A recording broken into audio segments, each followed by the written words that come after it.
করতে হবে, এর সঠিক বিচার করতে হবে। প্রিয় ভাইরা আমার, শহীদের রক্তের বৃথা, শহীদের রক্ত বৃথা কখনো যাবে না।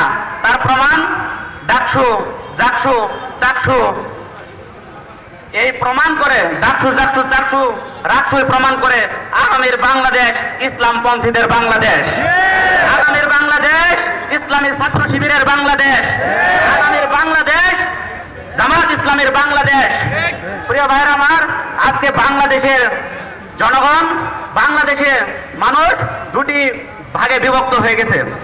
একটি দল দিল্লি পিন্ডি এবং ভারতের আধিপত্যবাদ বিস্তার করতে যাচ্ছে। সেই দল হচ্ছে চাঁদাবাজ, দুর্নীতিতে 5 বার চ্যাম্পিয়ন এবং একটি ছোট্ট ধর্মীয় নামে কায়েমে স্বার্থবাদী গোষ্ঠী ইসলামের বিরুদ্ধে এবং মানবতার বিরুদ্ধে, দেশের বিরুদ্ধে অবস্থান নিয়েছে।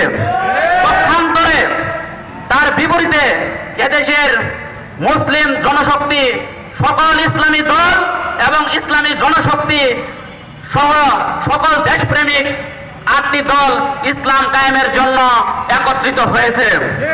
প্রিয় ভাইয়েরা আমার, এই বাংলাদেশের আর কোন ভারতীয় আধিপত্যবাদ, দিল্লি পিন্ডি এমনকি লন্ডনের কোন প্রেসক্রিপশনে বাংলাদেশ চলতে পারে না। আগামীর বাংলাদেশ চলবে ইসলামপন্থীদের দ্বারাই। এই বাংলাদেশ আমরা বিশ্বাস করি, এই বাংলাদেশ হচ্ছে শাহজালালের বাংলাদেশ, এই বাংলাদেশ শাহপরানের বাংলাদেশ, এই বাংলাদেশ গোলাম আজমের বাংলাদেশ, এই বাংলাদেশ আল্লামা সাইদের বাংলাদেশ। এই বাংলাদেশের কোন ভারতীয় আধিপত্যবাদ, কোন দিল্লির পিন্ডি এমনকি লন্ডনের প্রেসক্রিপশন কোনোভাবে চলতে পারে না।